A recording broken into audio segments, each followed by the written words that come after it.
മലക്കപ്പാറയിൽ വിനോദസഞ്ചാരികൾക്ക് നേരെ കാട്ടാന ആക്രമണം. വിനോദസഞ്ചാരികൾ സഞ്ചരിച്ചിരുന്ന കാറിന്റെ മുൻഭാഗം കാട്ടാന തകർത്തു.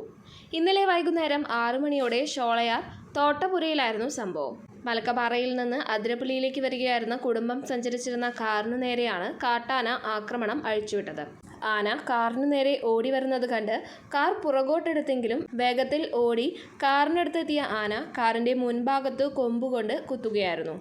ആനയുടെ ആക്രമണത്തിൽ കാറിന്റെ മുൻവശത്ത് കേടുപാടുകൾ സംഭവിച്ചെങ്കിലും കുടുംബം പരിക്കേൽക്കാതെ രക്ഷപ്പെട്ടു. തൊട്ടുപുറകിലുണ്ടായിരുന്ന കാറിലെ യുവാക്കൾ മൊബൈലിൽ പകർത്തിയ ആക്രമണ ദൃശ്യങ്ങളാണ് പുറത്തുവന്നത്.